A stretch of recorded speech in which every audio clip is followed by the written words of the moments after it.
Welcome and thank you for tuning in. You're listening to the Beyond 50 radio program. I'm your host, Daniel Davis. As many of us are approaching the Christmas holidays, we keep reminding ourselves that we hope that there is that one little miracle that will make us believe that there is something other than ourselves that will make things happen. We come to a time of despair at times, wondering whether or not anybody's ever looking out for us. Just remember that beautiful classic starring James Stewart, simply titled A Wonderful Life, in which he was about to toss his whole life away as he thought the world was coming to an end as he was $8,000 short in his bank, and a wonderful man comes along to stop him from doing so, a man named Clarence. He happened to be an angel who was trying to earn his wings, stopped him from doing such a thing, and showed him what his life would be like if he'd never existed at all. Simply reminding him, just like the rest of us, that perhaps inherently in each and every one of us, we are all angels as well. Joining us here on the Beyond 50 radio program today is author of A New Light on Angels, and she's joining us to talk about what angels are, where they are, and how we could probably cross the barriers to communicate with them to be sure that we're being watched over as well as our loved ones and friends. I would like to welcome to the Beyond 50 radio program today our special guest, Diana Cooper. Diana, thank you for joining us here on the Beyond 50 radio program today. Hello, it's great to be here. Beautiful. Now, it could only be a wonderful woman in England that would bring up such a topic such as angels. Right, okay. I talk about angels all the time. Now, how did this all start for you? It started 25 years ago when I was getting divorced. I was at rock bottom. I couldn't see any future, and I had no spiritual, religious, or psychic background. Nevertheless, I threw myself into a chair and I said, if there's anything out there, show me, and you've got an hour. And a beautiful golden being came in, my guardian angel, and literally took me out of my body, and we flew together, having all sorts of experiences. He showed me my future as a spiritual teacher and brought me back exactly 1 hour later. And I knew that something really, really profound had happened. I didn't have anyone to talk to about it. I didn't know anybody like-minded then. But I wrote it down and waited. And I then trained to be a hypnotherapist and a healer and set up in practice, left my husband. And 10 years later, the angels came back. Now, I'd been aware of them around, but I'd had no contact with them. And then I was lying in the bath, asking for guidance for the classes that I ran, and this golden voice said, "We want you to teach people about angels." And I said, "No way. No, thank you. People will think I'm nuts. I don't know anything about angels. I just want some guidance for my classes, thank you." And then the voice said, "And who's teaching your classes? Is it your ego or your higher self?" And I said, point taken. I got out of the bath and put a towel around myself and sat on the bed. And 3 angels stood in front of me and gave me all sorts of information, which eventually became New Light on Angels. Things like, we all have a guardian angel. Your guardian angel is always with you through all your lifetimes and holds the blueprint for your life. And they're constantly whispering to you, trying to get you to hear what's the best pathway, what's the best decision, how to go forward. And we have free choice. We have a choice to listen and follow the guidance, which we call intuition, or to say, no thanks, I've got free will, and make a mess up of our lives, in which case our angel patiently stands by and helps us pick up the pieces. Because they never judge. They love us unconditionally, however much of a mess we make of things. It's wonderful you say that about judgment and angels, that they just don't do that. You can either go your way or you can basically allow me to kind of show you a way for you, because we just recently had a guest on our program who talks about death and dying. And I think one of the biggest fears that people have about dying, especially when you think of the Christian modality of heaven and hell, is they feel that they'll be judged, and they wonder, well, are we going to go to heaven or are we going to go to hell? And she says that's all nonsense, that really does not exist, that actually what happens, according to her, is that as you die, basically your life passes before you, and the attitude is, so what do you think about all that? Yeah, absolutely. We're our own judges, and we judge from the heart and then make decisions. And people sometimes say to me, well, where was the angel when my child died? And, of course, that must be the most terrible, terrible thing to happen to anybody, to lose a loved one, especially a child. And people can't understand. They feel angry with God. Instead of understanding that every soul makes a decision before they're born about the length of their life, and perhaps they only have 5 years that they need to finish off a task, and they're just coming in for that time. And if it's your time to go, your angel will be beside you, holding your hand, helping you to make the transition. If it's not your time to go, your angel will step in and make sure that you're okay. It's rare that I bring this particular story up, but I believe this is the time of year in December that I should. It was about, 1 day from today, 2 days from today, that my son was severely sick and went into the hospital from a very, very, very, very serious sickness. And at the moment, or at the time, seemed very hopeless. He was in a coma for close to 2 weeks and didn't come home for 4 months. And I had only shared this story really one other time, and this was many years ago on the radio program with a guest that was talking about miracles. And what had happened was, I was at a point of despair as my ex-wife at the time was up at the hospital. I was home with the daughter, and she was about 7 years old. And I had this big sketch paper, and she began just sketching. And then she showed me what she had been sketching, and I was really blown away by what the 7-year-old with very, very little background, let's just say, in religion or going to church.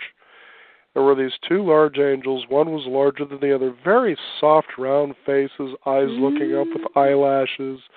There was another character, a little bit with a beard, that she wrote down the name of Jesus, and then there was another one that showed a heart within a heart within a heart, and that was God. And she actually wrote these things down. And I looked at that and I said, what made you write this? She says, well, these are the angels that have been talking to me. And I said, really? And I, for the first time, was so blown away that I just, as an adult, call it lost maybe some rationale, but I looked at her and I said, do you think your brother Dustin is going to be okay? And she says, yeah, sure, he'll be fine. And I said, how do you know this? Well, because these told me. Yeah. And I still have that drawing today, and tears came to my eyes, and I walked away. She became frustrated because she thought that I didn't like the drawing, so she started scribbling on it. I said, no, I'm just blown away, and so I did. I rolled up, and I still have that drawing today. So you got to believe that, a 7-year-old, again, with very little religious background or going to church, that does this, where does that come from? Yeah, and children are our great teachers. They're so open and aware. Now, let's talk about the types of angels as you go out and you teach people about what angels are and how they exist, how they work.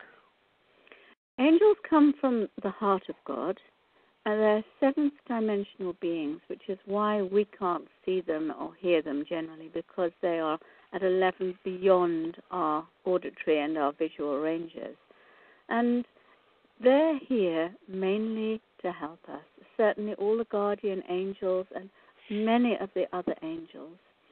And then there are faster frequency angels, and we often call them archangels, and other ones that are even faster frequency. And I say faster because the one thing they impress upon me again and again is that there is no hierarchy. That is something that we humans have projected onto them. They just see them as a tapestry of beings, all working in their different ways to help God. And so archangels are also helping humans now. Many people have heard of Archangel Michael. Right.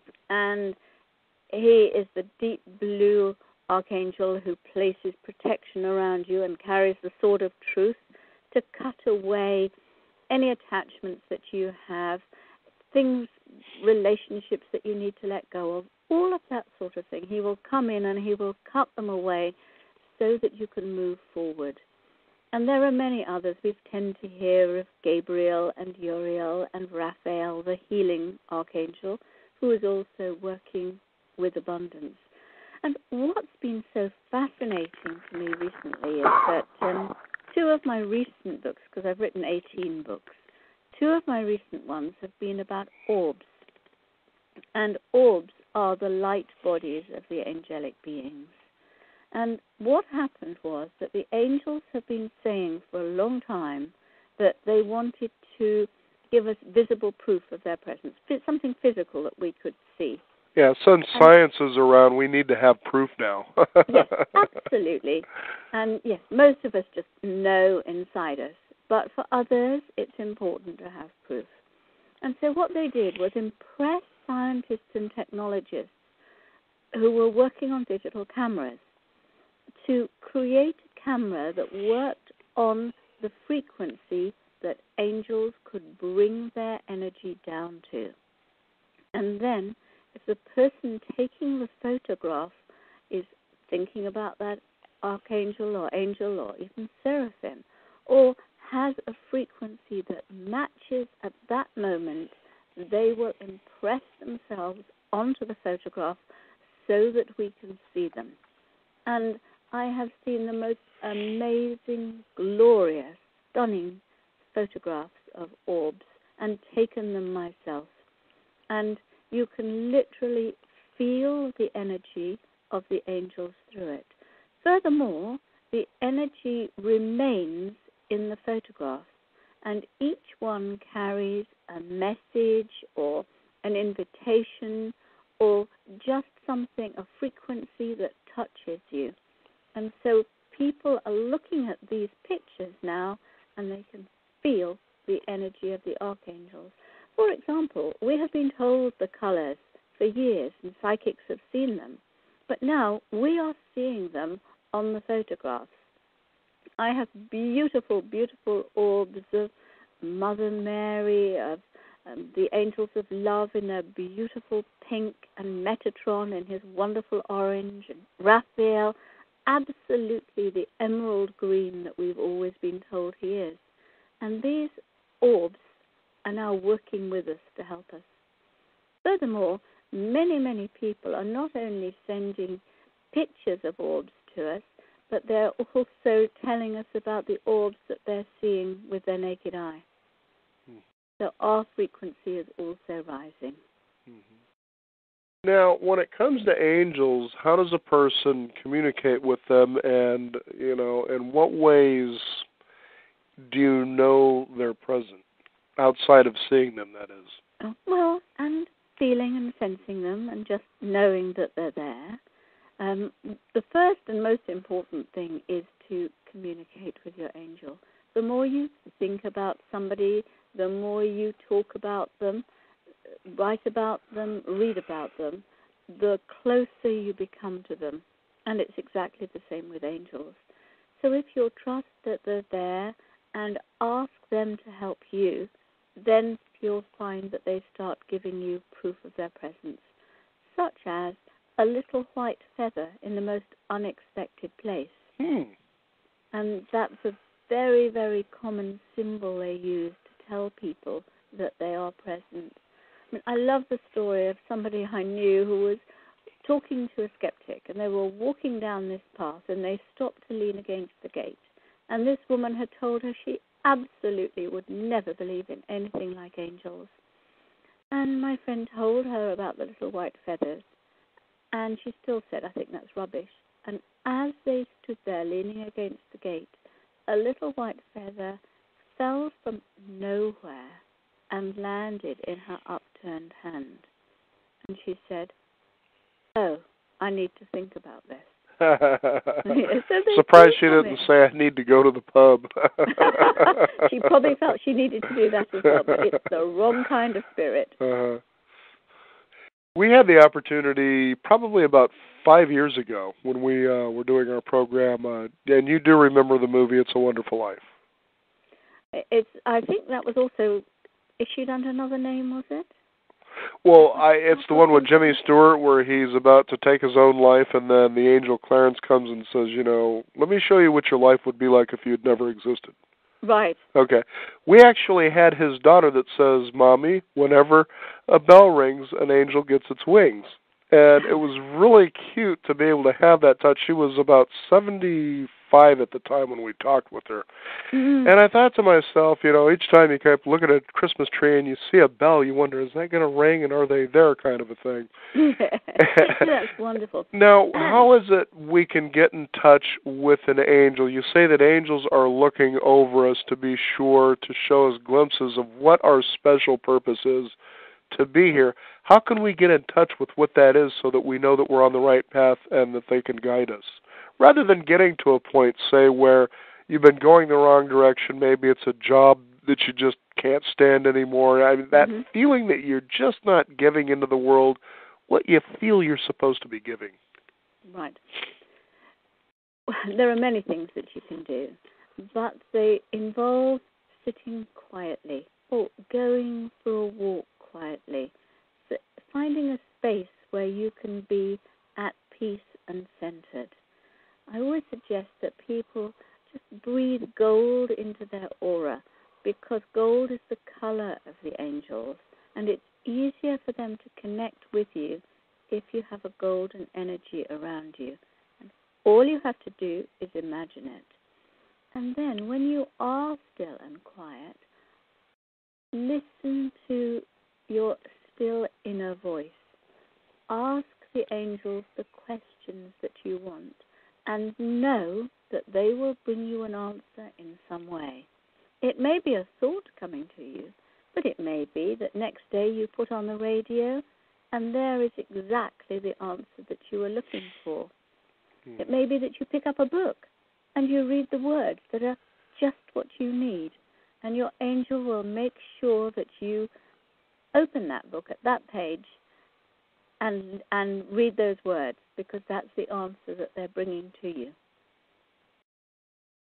Now, Diana, that's an interesting point of view, because it seems this day and age, when you give that kind of direction when it comes to asking the question and looking or waiting for the answer, that in a day of noise and distraction, that almost seems to be an impossibility for people.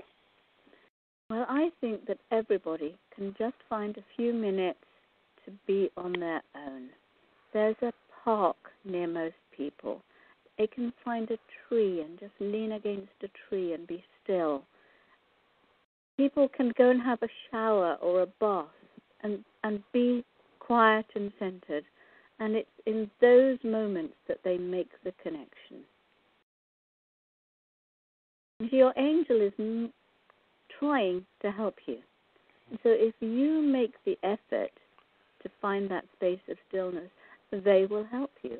And of course, there are places where the energy is higher, such as where there's running water. So if there's a stream or the sea or a river, or a waterfall, or mountains, places where it's very beautiful. And we can all sense or feel places where the energy is high.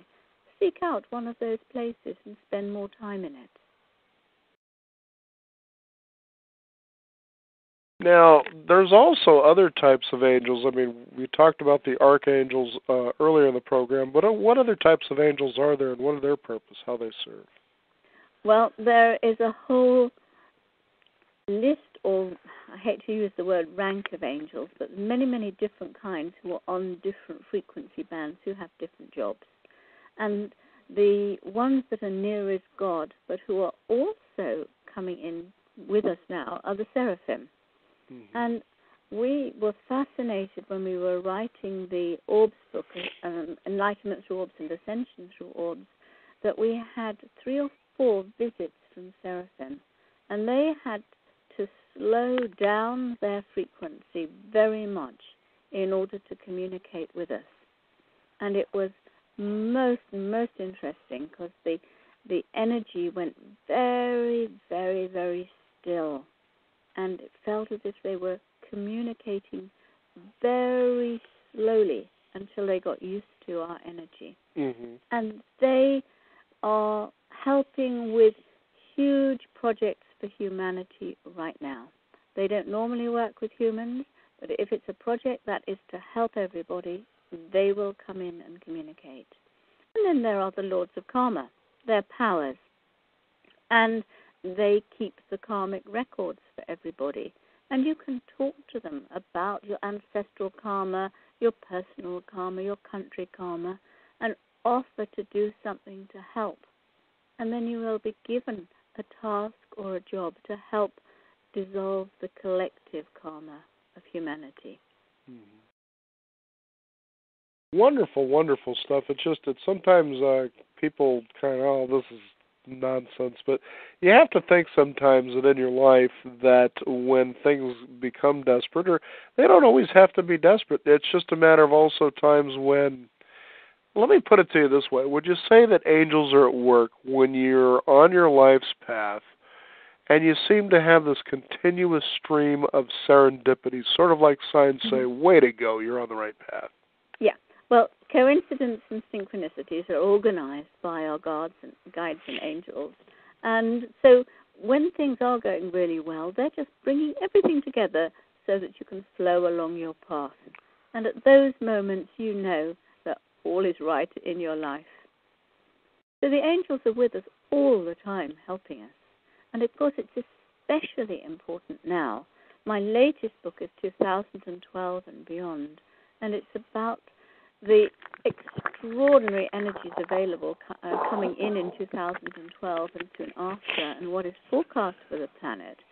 But it's about preparing ourselves so that we can connect the angels, move towards ascension and enlightenment in this period, because this is the greatest opportunity for spiritual growth that there has ever been in the entire history of the planet. So beings from other universes are watching in awe at what's happening on Earth right now. And there are billions of people here, 7 billion people on Earth right now to take advantage of this opportunity. And that's one reason why the planet is so overcrowded at the moment. Mm-hmm. Everyone wants to have a chance to be here. Ah.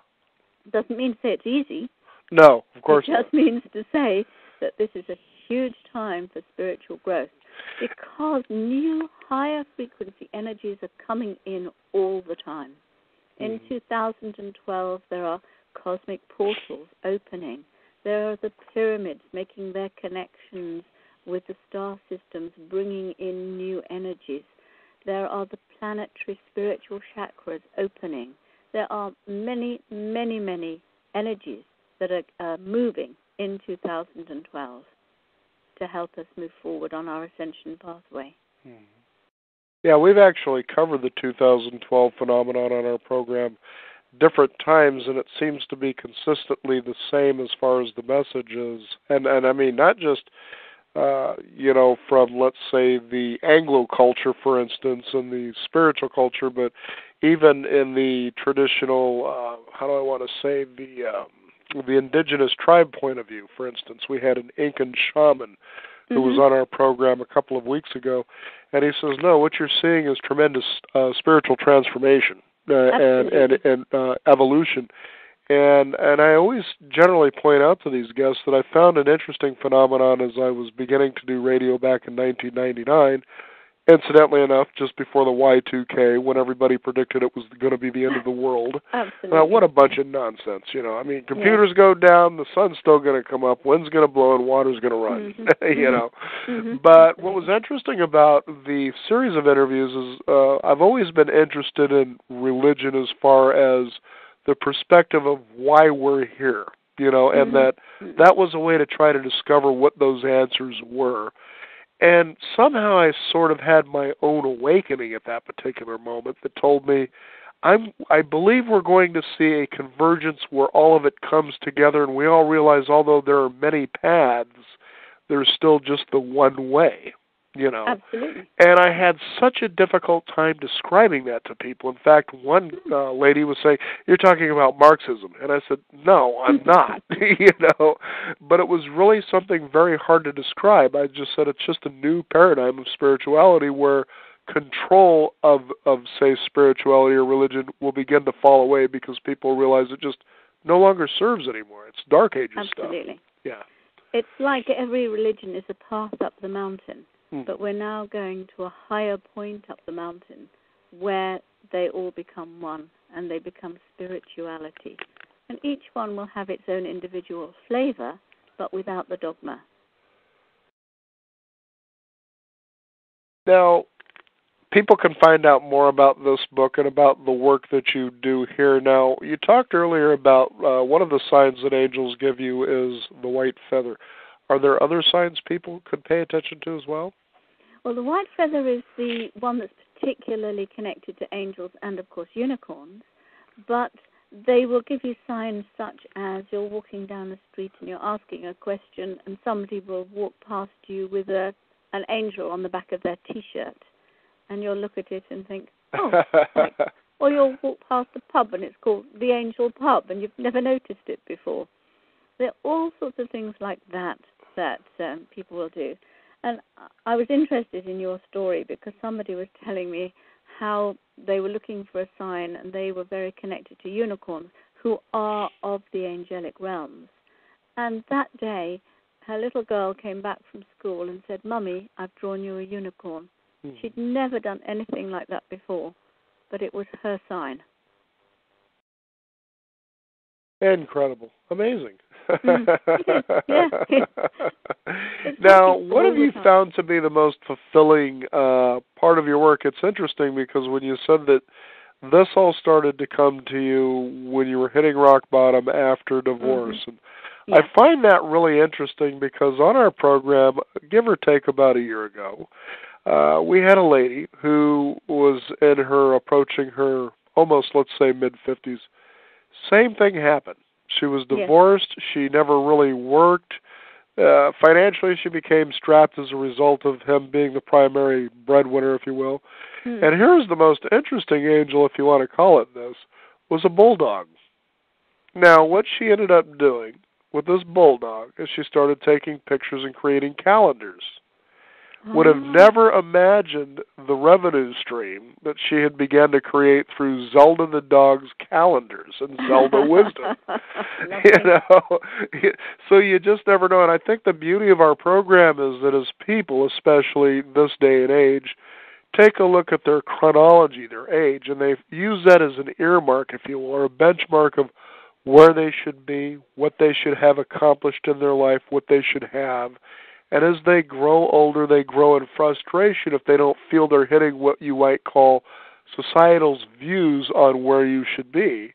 And here's one of those examples, and just like you, that you just keep taking your steps forward because you just don't know what's going to be around the corner. And I would have to say that in her case, even though it was a bulldog, that it's true that angels are actually there looking out for us. But you brought up a very interesting point about animals.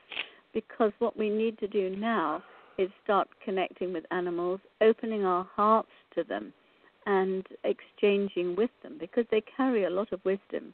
They're all on their own individual soul journey and their own ascension pathway, and it's time for us to start making these connections. Furthermore, many people are being made redundant right now, and this is happening because souls are saying, your job is no longer in line with the vibration of your soul. And so they move them out of that job. They may think it's another practical reason, but they're moved out of that job. And their task is to raise their frequency and then attract in a job to their higher frequency that resonates with their soul. And this sounds very harsh, but in fact, all these spiritual truths are coming forward now. And we're finding that economies are collapsing, businesses are collapsing, if they are not in line with the frequency of the new planetary paradigm.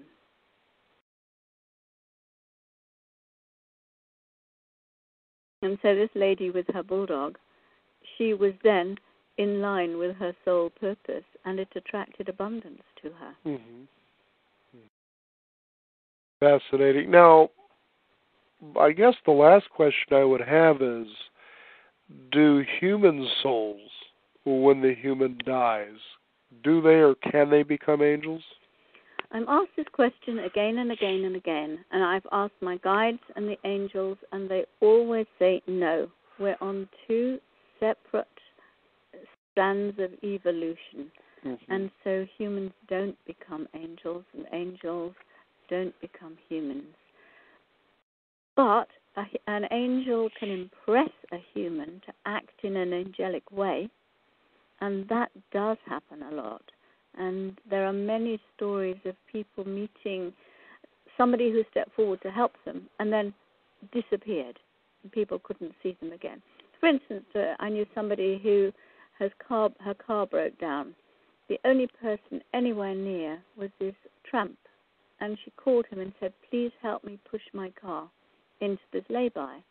And he said, "Okay, but I've only got a very short time." He said, "Get in and steer." She did that, he pushed her, and she turned around to thank him. He'd gone, he'd vanished.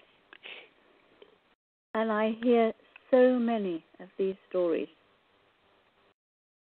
Well, I got to tell you, one thing is true, is it seems interesting when you're in an emergency, there always seems to be somebody who shows up at the right time willing to offer help. You know, you're never alone. I remember there was a time on a dark night where I ended up running out of gas on a relatively busy bridge. And there's no shoulders on these bridges when you go over it. You know, you're either in the lane or you're off the side of the bridge into the water. Okay. And just as soon as I was breaking down, the car behind me stops. Lady gets out. They throw on their hazards. Of course, her husband or boyfriend was driving the truck. She says, "You must have run out of gas." And I said, "Well, I do." And she says, "Do you have a way to contact any help?" And I said, "Well, no, I don't." She says, "Here, use my cell phone." And what's interesting about that story is a few years ago, the same thing happened as my wife and I were out on a road trip, and the car broke down, and we were seemingly out of the middle of nowhere. And, of course, the whole time people were stopping, and it was interesting because they were asking directions or something. We weren't waving anybody down. And each time, "Could we borrow your cell phone? We want to check on the roadside service," we called, right? So here we're in the mall one day, and we're passing by one of these cellular phone kiosks. And, of course, the sales hook was, "Do you have one of these?" "No." Mm-hmm. "Okay. Do you have a cell phone?" "No." "Well, you need a cell phone." I said, "No, you really don't." It's true that there is always help, especially if you ask. I knew somebody who was, she'd flown up to Scotland, and then she had to take 2 buses to her destination. And she got on the first bus, chatted to the driver, and he helped her carry her suitcases and things to the stop where she had to wait for the next bus, and that was in the middle of nowhere. And then he disappeared in his bus, and she realized she'd left her handbag on the bus, and it had everything in it: her cell phone, her money, her credit cards, everything. And the next bus came along, and the driver was really unhelpful, and she just sat there saying, "Archangel Michael, please help me, please help me." And with that, she saw the first bus coming back over the hill, and the driver said, "Something made me look behind, and I saw your handbag, and I thought, I've just got time to take it back to her." And she had her bag back. Mm-hmm. And I'm sure that Archangel Michael impressed on him to go back with her bag.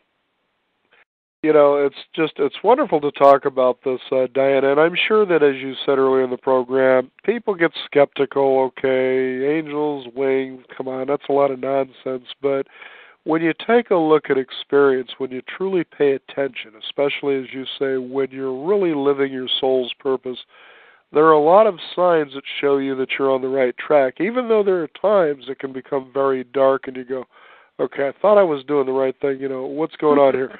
A classic example, of course, is the movie Field of Dreams, okay?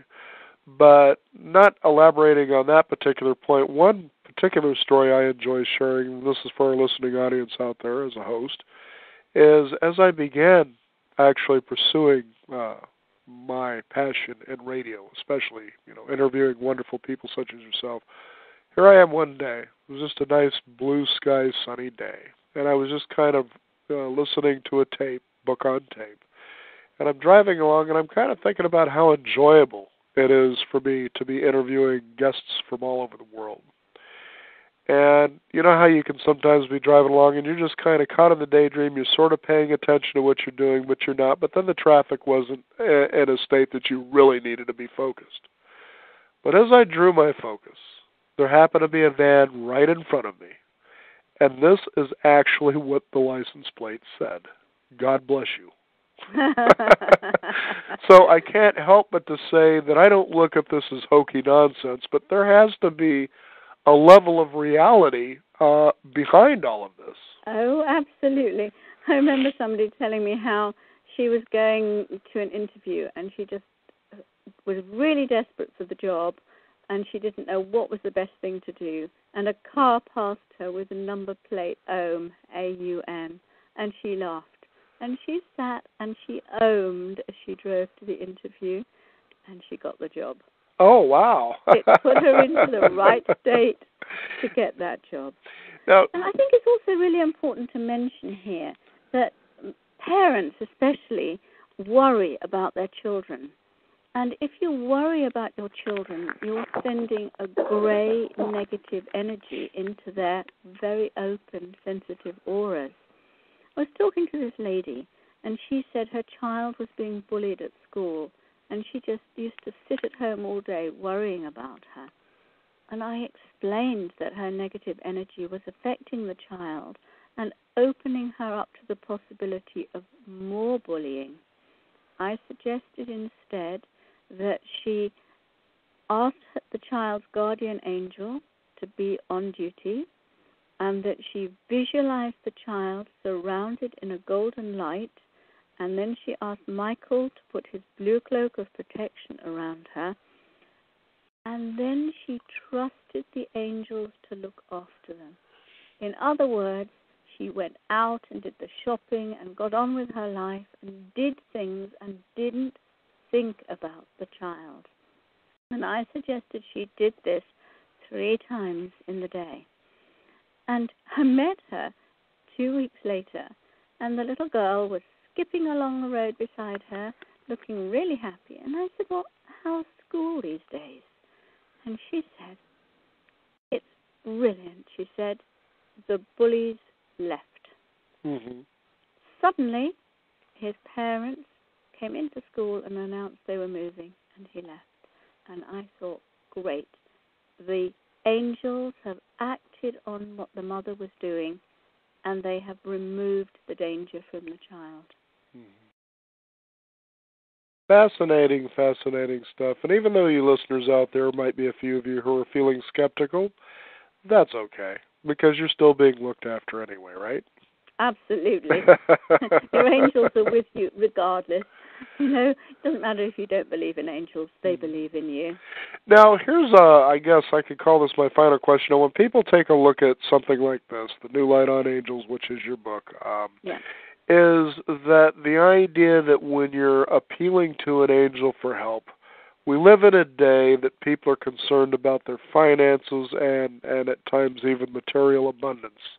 Mm-hmm. And the reason I bring that up is I'm looking on your website, which is dianacooper.com, is I noticed that you had met with the Reverend Michael Beckwith, so I think of, for instance, the book The Secret. And so people will tend to think that if they go, well, okay, I've tried everything else, why not angels, to try to achieve material abundance, or basically what they're really saying is they believe that money equates to it'll take me out of my suffering. How do angels view something like that? If you ask an angel for something and it's for your highest good, the angels will bring it forward. But if you ask for something and it's not for your highest good and it's not for the highest good of the planet, not only will the angels not bring it for you, but if you keep focusing on it, it will hold you back. It will block your third eye, and it will prevent you from moving forward into enlightenment. And this has never been a problem until recent times when all these books have come out. But now so many people are doing this focusing without it being for the highest good, right. that it's starting to hold the planet back. Oh, wow. However, if you ask and you say clearly this or something better for the highest good, then by all means focus on what you want. Then let it go so that the angels can do their work. Then you'll be amazed at the abundance they can bring to you. I think that's a very good way to put that, because the truth is that God will give you what you need. Yeah, Not absolutely. usually always what you want, because what you need is for the good of you as well as others. Absolutely. And I always say to people, if it's not for your highest good, it's not for anybody else's highest good either. I agree with that one. and vice versa. You have to do something for your highest good, and then it's for their highest good. Mm-hmm. The book is The New Light on Angels. Our guest today, Diana Cooper, and your website is Diana Cooper, which is all one word, .com, and tell people what they can find out when they go to that website. Oh, masses and masses of information. There are also things like abundance balloons that you can use, and gold and silver violet flame that you can send out, and they really do work. There are question and answers. There are orbs put up constantly, not just with the pictures, but also with an explanation of what they are and what energies they carry for you. And there's a constant update of information going into the site. Mm-hmm. You can find out about the Diana Cooper School through the site. We have teachers all over the world. Now we have about 500 teachers throughout the world, training people in angels, Atlantis, ascension, and many other things. And so it's a site on which I put as much as I possibly can to help people open up. You know, Diana, I have to say that until this moment, this idea never occurred to me. But you brought up abundance balloons. Mm-hmm. Anybody can go to a party store and get balloons and a nice little helium tank and bring it home. And this is an idea that just now occurred to me. And tell me if this could be in line. This just sounds like pure fun to me. Blow up a balloon and write on it what you desire, what you would like to see, and release it. Do you think angels could be really effective that way?